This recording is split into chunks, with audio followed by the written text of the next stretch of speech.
Hey, everybody, welcome to the Art of Relationship show. I'm your host, as always, Greg, and I have a special guest today, Malia Scott, also sex therapist, relationship specialist. She's in Texas. I'm going to be bringing her on in a little bit, and we're going to have fun today talking about love, sex, and let's face it, relationships and everything in between. Okay, so hold tight, join the chat down below and you'll be able to ask your questions, you name it, comments, everything else. Okay. And we're going to kick it off right after this. Don't go anywhere.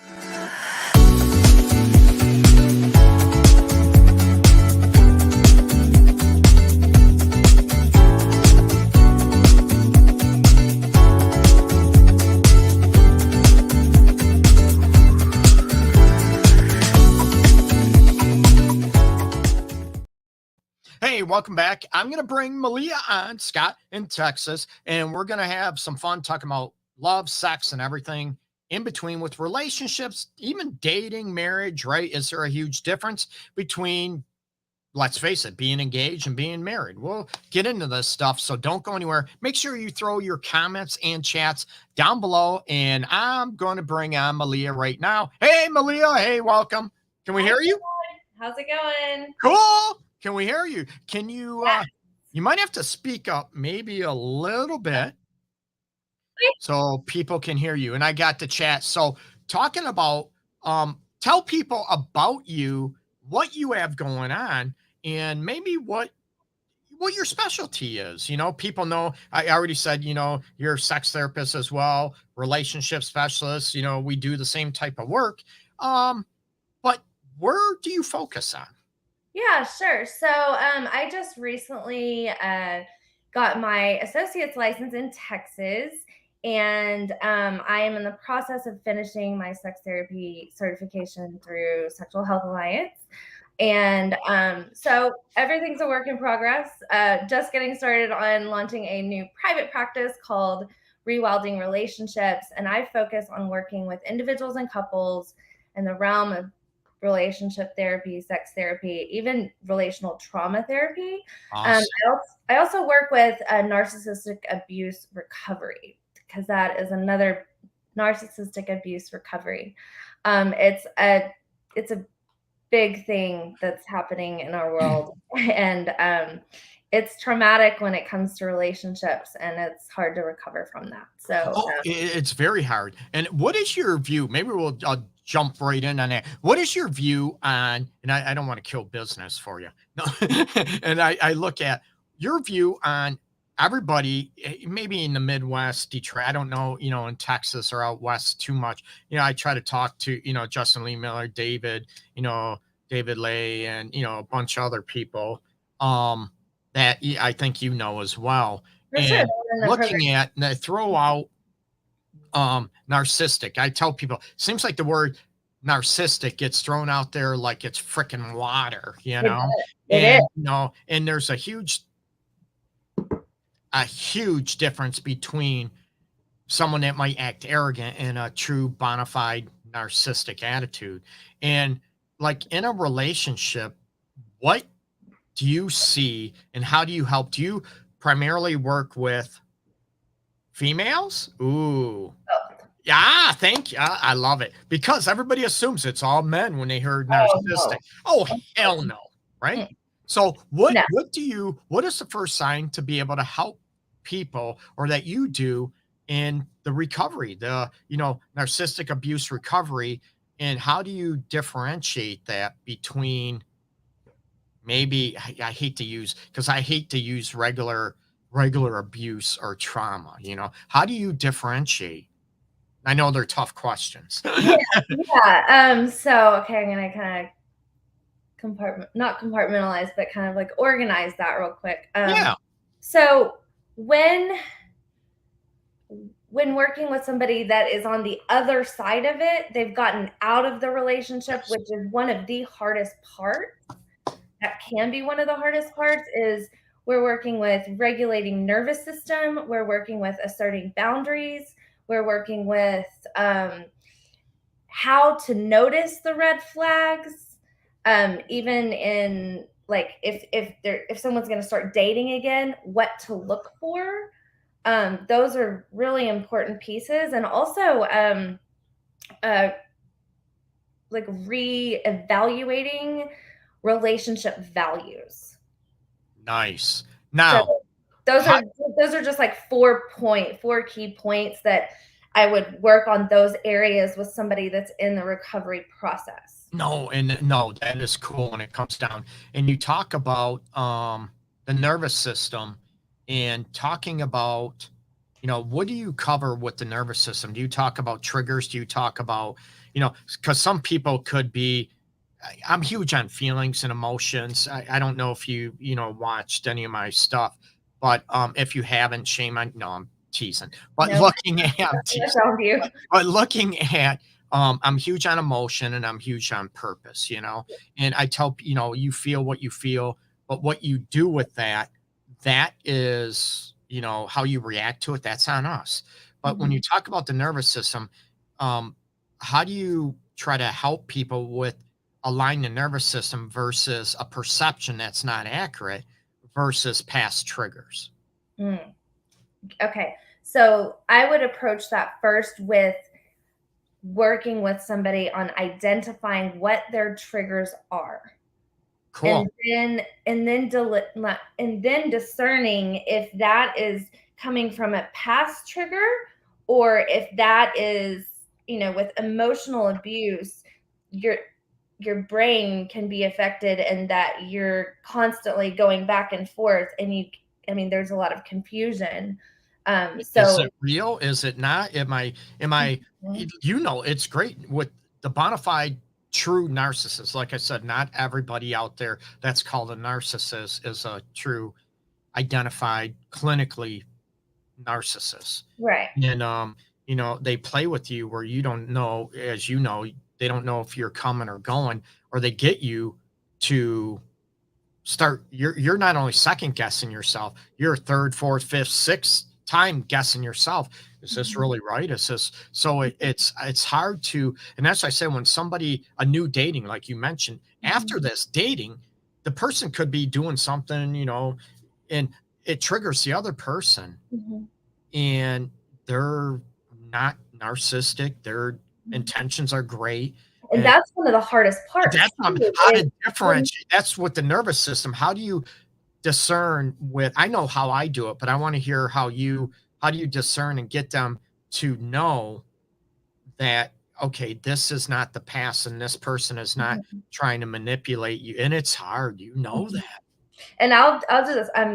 I'll be the first to say advocate working with a relational therapist that is trained in trauma is Yeah. helpful in that recovery process, and also trigger identification and real there's a place in the once you get out of that relationship, you've got to like rewire yourself. You have Yeah. got to get some skills. And that's why I say and advocate to work with somebody who has those skills that you can learn from and build what I call like your toolbox, your life toolbox. You just keep adding Oh, tools to it. it's huge. And one thing I don't know if you do the same. I with clients in those situations, and you might not know this, and some, a lot of probably listeners don't or viewers. I have a lot of experience. I also specialized in severe trauma, sexual trauma, Oh, okay. with kids and teens, that type of stuff. Mom would be literally pimping out her 10, 11-year-old daughter, stuff like that. So it's ironic how those triggers and they flare up and trying to, you got to look at the actions. We know this. That person's saying this, but are their actions doing something else? And Yeah. they're so smooth, men and women, at getting people to join them into like against you. Oh yeah, they're crazy. They're crazy. And they're trying to build that alliance. And it's hard to trust that person, that new person that you're dating. And it could be a great person, end up being a great, healthy relationship. Mhm. And what is happening to get the nervous system to calm down a little bit, you know, and the limbic system, whatever, to calm down, to realize, hey, you know what, they are doing this, and to get the survivors, if you will, Mhm. um, to not be triggered so much. So what is your key element, and how do you help them to calm down and settle down and look at, if you want to say, the reality, You said it right. not the perceived reality? You said it right there. So definitely coming up with a list. And it's interesting because I'm leading a group right now. I have an app that I created for narcissistic abuse recovery. And really? yeah, I'll send you the link later. But we'll have to talk about that. It's all psychoeducation. But one of the exercises in there is like a reality. It's a you make your own reality list. What is the behavior you are experiencing versus going into the potential or the memory, the good memories, right? So Yes. being able to discern the two, like, oh, that memory happened, but oh, this is how my partner is actually acting and behaving.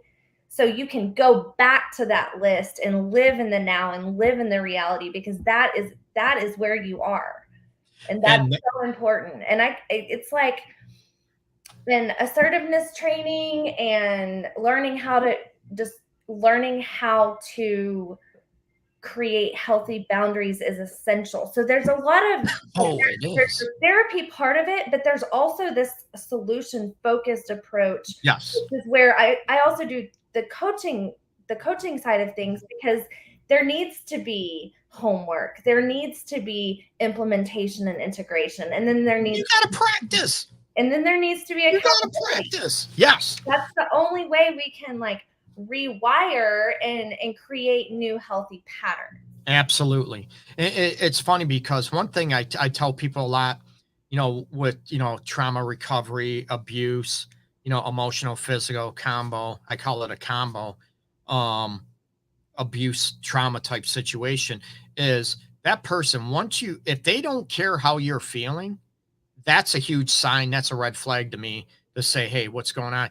But you're crazy, you shouldn't feel that way. And they try to mind fuck you, if you will, into what you feel is crazy, it's not right, it's not legit. And I tell you, feel what you feel, but it could be based on a perception that's not accurate. But does that person care enough to go after, hey, why are you feeling this way? If you're mad, what's going on? And it's so hard because you don't even trust yourself, your judgment anymore when you get out of that situation. And Malia, you mentioned it, it's perfect. That is the hardest place, I think, to get out of that situation. And that's what makes the mind scramble, is being gaslit over a course of time. You don't trust yourself, you don't trust your own judgment. That's essential to work with somebody that is trained in this and that can like mirror them and see and reassure them that it's okay to feel this way. Isn't happening. Right. And it's so hard because you know that you don't trust yourself, you don't trust your own, and that your gut instinct, and you to buy into that, and to not only buy into it, but it's there for a reason. I tell people, and the gut instinct, even with with kids and teens, even sexual abuse, coercive, whatever, your gut's telling you something is wrong, something isn't right, but something still might feel pleasurable. So it's that mind trick that goes back and forth to be able to look at, what is this on my terms, or is it on everybody else's terms? Well, and that's why it's so hard to break this cycle of abuse, because you've got that cocktail in your brain that's probably as addictive as heroin, to break. Yes. And that's what's happened. That's why I think it's so important to bring in like the neuroscience of it, and really to be able to understand your brain when you're in that toxic cycle of abuse. You basically have to find other ways to redirect, so you can like repattern your brain and get used to that. And I agree. And what Malia is saying, you don't have to have a degree in neuroscience. You don't have to have a degree in brain surgery, whatever, but it's just looking at, I call it, the animal brain, or people, I might be dating myself, from the water boy, right? The reptilian brain, the limbic system, amygdala. And, look, it's the fight, flight, or freeze. Let's be real. That's what it is. Simplify it. Everybody knows that. Everybody's heard that. And it's about differentiate. Hey, why do I want to, am I in danger? Am I scared? Am I whatever? Am I triggered? And you just cower and give in. Oh, I'm going to have sex even though I don't want to, because I don't want to make that person mad or yell at me. And it's about learning self-respect and self-love again, Mm-hmm. or maybe learning it for the first time. Mm-hmm. And then I'm in several Facebook groups for narcissist abuse and whatever. And like I just started to, like, I don't know, this is my nature, but I love to investigate and research. But I started, once this light turned on, I started doing this research, and I started getting on Instagram. I started to get on YouTube. I started to see how rampant this is, not just in our country, but in our world. Oh, in our world, and I don't know, in Texas, you have a diverse population too. Here in Metro Detroit, we have huge. I was telling Malia, most people know, most of my clients are people of color, Black, like 85%. But I see, in Metro Detroit, it's the largest population of Middle Eastern culture outside the Middle East. That's what it is. So, Muslim, Islamic, Chaldean, I see a lot, and I'm very flattered. So, you have to take those into account too, because it's someone's culture doesn't make it healthy for somebody else. And you can respect cultures, but like you said, in other around the country, oh, I'm a woman, this is what I'm supposed to tolerate. Oh, hell no. Yes. Yeah. I can segue that into working with, working with some clients that are in a interracial relationship. Oh yeah. There are those religious views, and there are those customs, and there's that multicultural factor, and it still doesn't make it okay, because it can be abusive. No, I respect it, but you have to look at, is it abusive if it's, controlling that type of stuff. There's a difference between respecting a view and then standing your ground and what's, what's healthy, what's toxic. Have you found in the groups and the research you're doing too, maybe with you, have you found in, just like the word narcissistic, narcissist thrown out there like water, have you run into a lot of people, and I know this might piss people off, but this is what I do. Have you run into a lot of people that I've been abused, but they really haven't? Ooh. They claim they've been abused, but it really, in this, like I said, it's a delicate balance. And I get people, Greg, I'm abused, I'm disrespected because my man wouldn't buy me my $1,600 pair of shoes that I wanted. I'm like, what? What? Disrespected. Did he hit you, verbally bash you, degrade you, belittle you? No. Well, that's not abuse. That's not disrespect. Right. And that's where, because there's a lot of people jump on the coattails and bandwagon of these labels, and I'm being abused because you didn't get your way. That's not abuse. Have you run into this a lot? I haven't seen much of that at all. Oh, good for you. You're lucky then. Maybe it's just a Midwest thing. No. I haven't seen that at all. And I mean, I would definitely do like a relational trauma assessment. Oh, right. Assessment, like sexual abuse and all that. But I haven't really run into that much. Oh, wow. You're lucky then. It happens. I'm not going to say it happens every day. No, but it happens. It happens at least a couple times a week. Yeah. Interesting.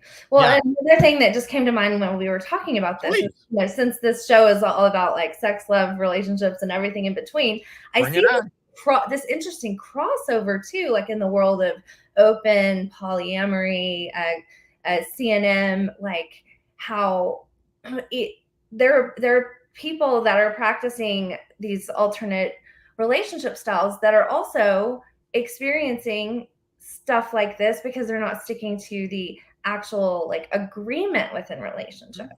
And so it comes across as, it's intermingled everywhere, but like in the realm of CNM. Hold on. First of all, for people that don't know, can you clue them in what that is? Consensual non-monogamy. There you go. I know what it is, but people might not know what it is. Sorry. Open relationships, polyamory, and then swinger, just Swinging, the yeah. whole umbrella of all that. But like there are differences, people. Oh, for sure. I mean, monogamy, non-monogamy, and then we're about a lot of people get open relationships, poly, swinging. They're all different. They're different from one another.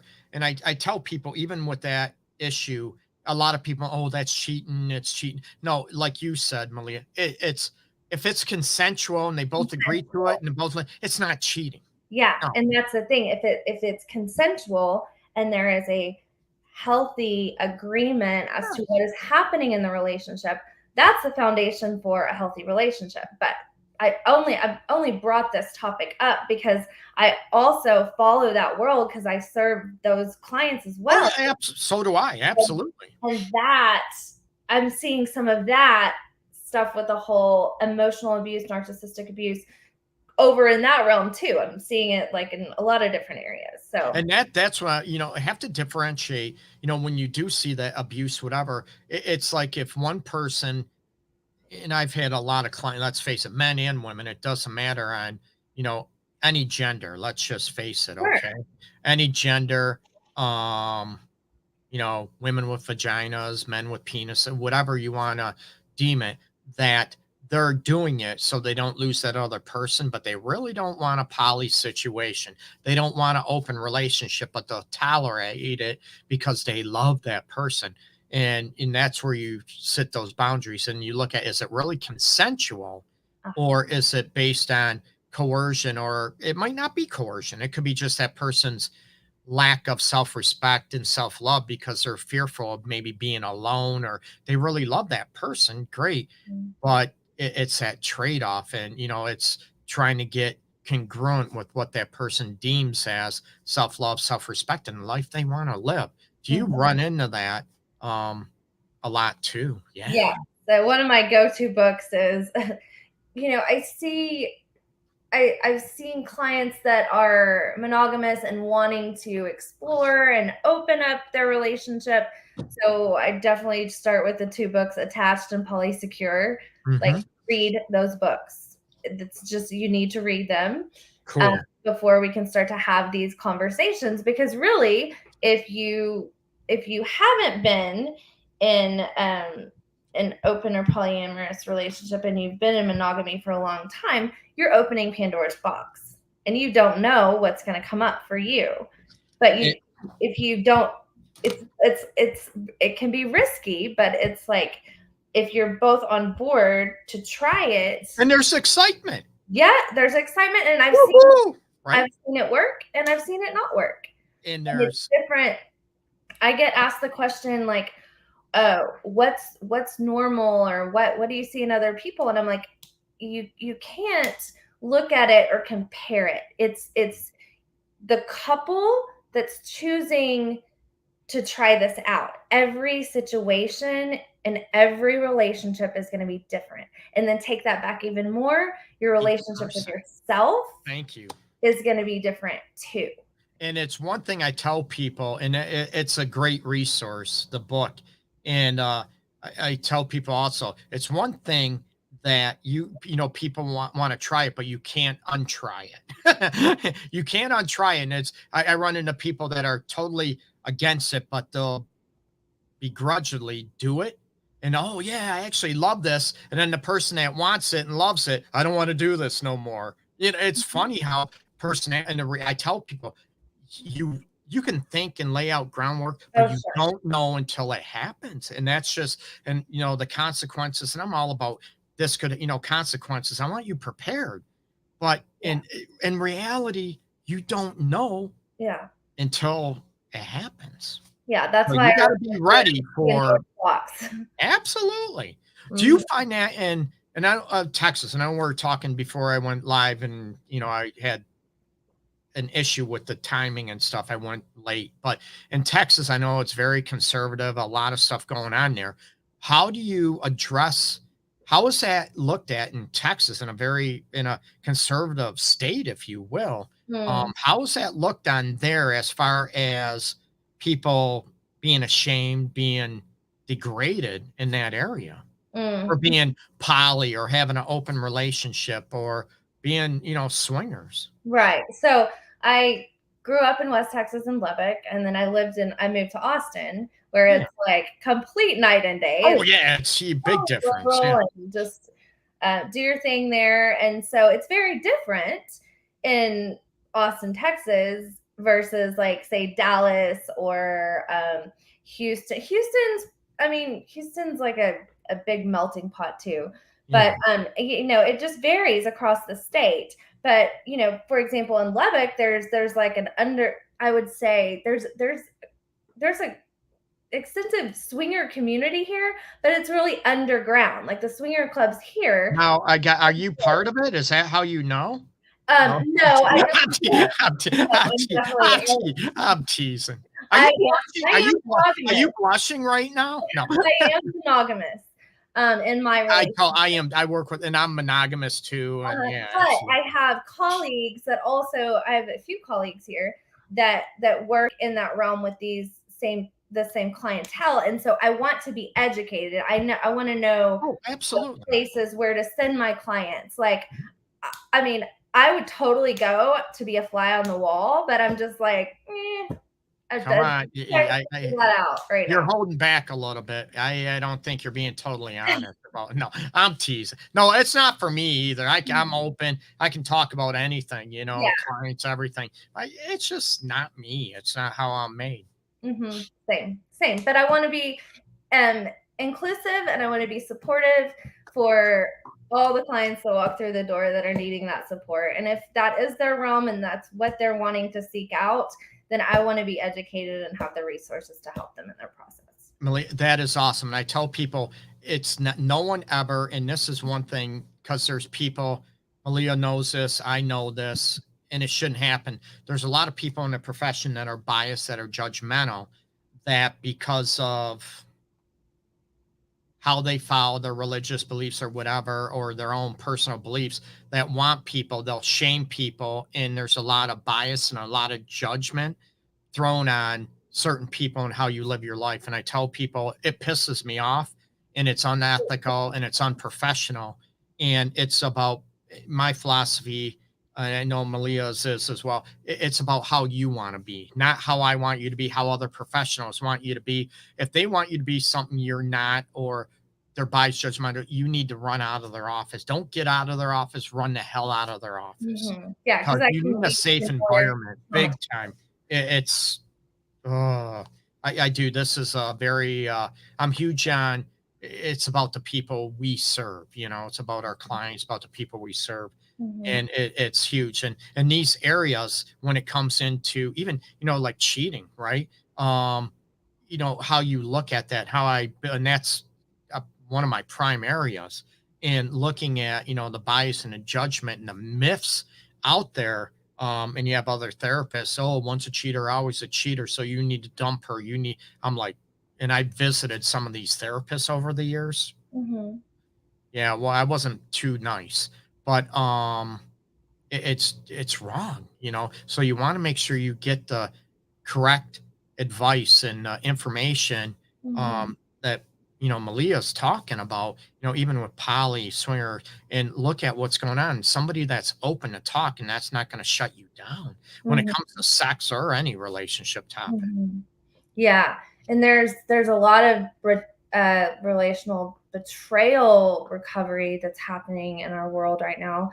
But what I'm interested in is betrayal prevention, and this is where like I get inspired from Brene Brown and people like Glennon Doyle. Like, how can we have these harder conversations? And that is what happens in the therapy room when we're working with couples, is like, desire discrepancy.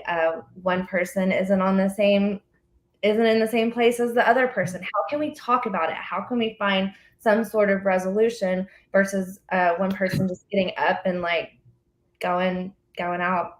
Yep. What is your view on desire discrepancy? what is my view on it?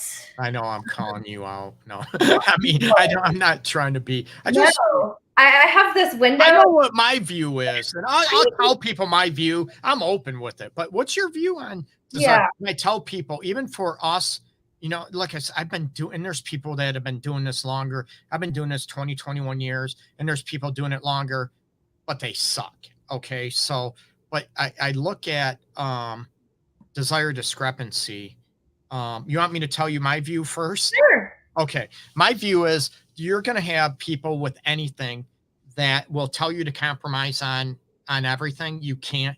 You will be miserable. And people that are listening, watching, or will watch it later, they know this. I've been talking about this for years. You can't compromise on everything. You're going to be miserable. Yeah. So if you have somebody that they want sex 6-7 days a week, and it's not always the man, no, hell no.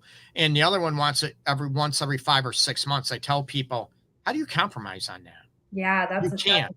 one. You're both going to be miserable because you're both doing something you don't want to do. You know, now if it's 6 times a week, the other one wants it once or twice, you got some room to move a little bit.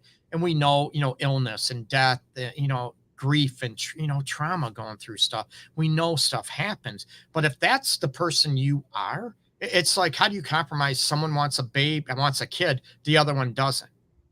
And you love each other, and it's like, I get it. Good people, you love each other, and you're hoping the other one changes their mind down the road, and they don't.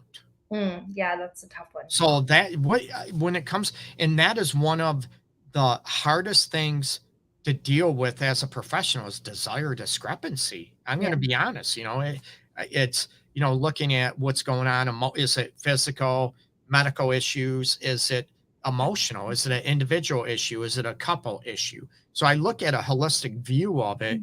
And what is your belief on desire discrepancy? I mean, you and you can disagree with me, please. Yeah. You brought up two really real and complex it is situations. Yes. And I think it is meeting the couple where they're at, what they are open to, what are their hard yeses, what are their hard no's, like exploring everything and understanding that like you might not come to that compromise, but how can you it's interesting because it can be really complex. And it's looking at, and again, this comes down to, I tell people hey, Jason, thanks for joining me and Malia on here. Hey, what's going on, man? He just joined in chat. So it's I don't know where everybody is. If they're having lunch, you should be watching us, damn it. But no, it's looking at, I tell people, when you sell out the essence of who you are, you're going to be miserable.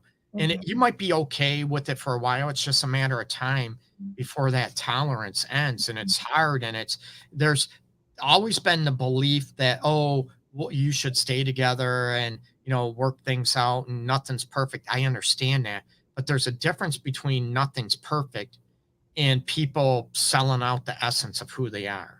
It's difficult. You're right. And we talk about when that comes down, if they're, been together for a while, kids, finances, friends, it's all, like you said, it's very complex. And that's kind of where, I kind of had, I went on a trip. This sounds random, but I went on a trip to Big Bend. Do you know? Tell people where Big Bend is. They might not know. Big Bend is like very close to Mexico. It is a ginormous park, and it's the desert. And I heard, me and my partner, we went off-roading for like 2 days, like spent time in the truck just off-roading. And I was so inspired by the beauty of the desert. And that's kind of where I came up with the name for my private practice. I was Wilding, everybody's like, woohoo, orgies fest, right? No.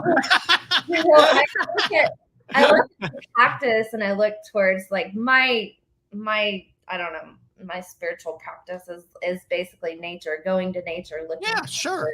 rewilding in nature, getting away from the vortex and the matrix that we live in and we have to function in. But that's where I go to get inspired. And I'm going to circle this back to desire discrepancy. And I was inspired by nature to name my business Rewilding Relationships, because we can't continue to do things how we've always done things. No. And this is where I like to ask clients, like, okay, define sex for me, define intimacy for me. Like, what does that mean to you? Because there might be totally different definitions of that. Yes. And maybe it's not an option for you to have sex or intercourse, or however you define that, 6 times a week. But what are some other things that you can do? So I like to be resourceful. I like to be curious. You have to be. Yeah, just drawing from like this, all the C's in internal family systems, just like, how can you be curious? How can you be compassionate? How can you be what are other ways? Like, what are other ways? I like to brainstorm and get creative and get the clients thinking about, okay, it just doesn't have to be this. Can it be something different? And that's great. And that's terrific. And I tell people, that's been thrown out there forever. Right. And I tell people, and that's great. Is there other ways? And I ask people, how do you like to connect? When do you feel, and when do you feel the most connected? I'll ask both of them. And I said, that doesn't mean it's the same for both of you. It could be different, right? But it's learning that, and it's about ebb and flow. Can you have that give and take, that ebb and flow? And if it's at total opposites, like, throw it out there, one loves giving and receiving oral sex. No pun intended. Okay, I'll throw myself out there. And the other one, the partner or whatever, hates it. Yeah. Number one, I'm like, what made you last so long? Number one. And they're thinking the other one, again, is going to change their mind. And then you look at, okay, why do you hate it? Why do you love it? Why do you, whatever? And it's not a right or wrong. Not at all. It's just a difference. But then you, like Malia said about educating and about going after the curiosity. Why do you hate it? Why do you, what do you think? It's gross? It's sick? It's whatever. Does it make you feel even maybe that you're losing all your power if someone does something to you like that? It's, going after curiosity. And it comes down to it, though, if that person does not like a certain thing or doesn't ever change their mind if they want a kid or, try to increase sex or whatever, you got to respect that as a professional. And that's where it's very difficult for relationships and, in us in the field, because that relationship might not last. Yeah. And there's no guarantee in that. No. But there is, couples come to couples therapy or relationship therapy usually in crisis mode, when it doesn't really, it doesn't I'm being a smart ass. I still can't wrap my head around that. Like, I'm so inspired by the couples that come and do maintenance work. They're committed, they're invested in their relationship, and they work through the hard things together. And they, it's, I guess, what Stan Tatkin calls, staying in that couple bubble and figuring out how we can maintain that, which is what you're talking about, maintaining connection. It's in Malia, like you, I get maybe 10% of my couples are in that parameter. 90% are in crisis. And I wish people would get help before it comes. But I tell people, it's almost like, I don't mean any disrespect to anybody. Okay. So, substance abuse, is bad. It's like, everyone's heard this, right? They need to hit rock bottom before they actually get help. And I tell people sometimes that crisis mode is that couple's rock bottom. So I understand it. I get it. I wish it didn't happen, but that's the analogy I use in, the cheating episode or whatever it is, the arguments, yelling, screaming, physical altercations, that, it's that relationship's rock bottom. Now, what do we do with that? So it's, yeah, you're right. It's not, coming in, Greg, you need an appointment right away. Right. Right And I away, like feel maybe that too. And I feel for parents in the 2 world. weeks from now. Is that right away? Because we get booked. We get, right? Yeah, and I really feel for parents and families these days because it's parenting in a whole different world than what it used to be. It's these kids growing up and these teens, it's a whole different breed. And so I It's understand just why. different. Just like, well, I'm old. My parents, how we grow, we all hear this. Well, when I grew up, like you said, relationship, it evolves, it grows, it's whatever. And can you be okay with that? It's not supposed to be how we grew up or how it used to be because the world evolves and grows. I would hope Mhm, so, right? mhm. I, we I could get think out of part of so. that, like, I mean, obviously adapting to the world around us is what Yes. what we have to do. And Yeah. in doing so, like what I see a lot is, I mean, with like work, kids, um, parents, Hobbies. parents, like it's like Taking care of elderly parents, sick parents. It's stuff, yeah, it's stuff that's been going on, and, like, technology tends to grab our connection, um, it's like our brain is all over the place, and we have a hard time centering and focusing anymore. right. And it's like, okay, who knows how we were trained in investing and what to invest in ourselves, how to invest in finances, how to invest. We weren't ever taught, or I wasn't ever taught, like invest in relationships. Relationships are everything. It's like Be it's a like good mom, be a good dad, be a right? but Right? it's like I think it It gets just put happens. it gets put on the back burner because you all of a sudden find yourself in the hamster wheel of raising children and maintaining a job, and then it's like you don't put your relationship at the forefront. And and I tie this into parenting because parenting is the most important job on the planet, in my opinion. Yeah. Yes, I Because agree. you're raising human beings to live and thrive and Right. be in the world and Correct. function together But for that all of doesn't humanity. mean, and if it's a situation where, you live together, decided to have a kid or 2 or 20, crazy, but anyway, it's not my thing. And, or you get married, decide to have a kid or 2, whatever. Mhm. I tell people, everybody says, "Oh, the kids are number 1, number 1." I tell people, if the kids remain number 1 all the time, that relationship will not last. Mhm. You gotta have, and step families are totally different. That's a totally different ball game. But Mhm. looking at, you gotta also, and it's hard. It's not easy because what brought those kids into this world are you two. Mhm. And So how you how do mirror you your relationship how on do you this. make that a priority, right? Yeah. So, oh, I'm sorry. We have to go, or I have to go. And Malia, please let people know. And you can find it on Facebook, YouTube. I have links all over. I'll be posting them later on Instagram and all over social media as well. And That I'll you can post the look link up, to my app Malia. too. Oh yeah, in your app. Yeah, your app, and we'll have to talk about who did it for you, or if you I did did it. it, or you did it. Mhm. Terrific. Yeah. So I'll post that up there if anybody needs that. It's a free web app with psychoeducational Awesome. support. Please. But yeah, And where can people find you again? Your yeah. website. My website's rewildingrelationships.com. I'm located in Texas. And I see clients virtually in Texas and then also in person here in Lubbock. And then I also have coaching clients across the country. So Cool. work in both realms. Yeah, it's been Yeah, great. we have to. Yeah, and I and I laugh because I rip apart a lot of people that throw themselves out there as coaches, life coaches, whatever. They don't have the training, education. They just throw a label on it.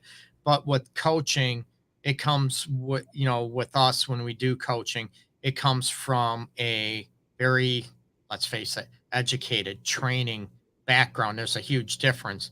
Plus, let's be real, when we are coaching, we get to go across state lines.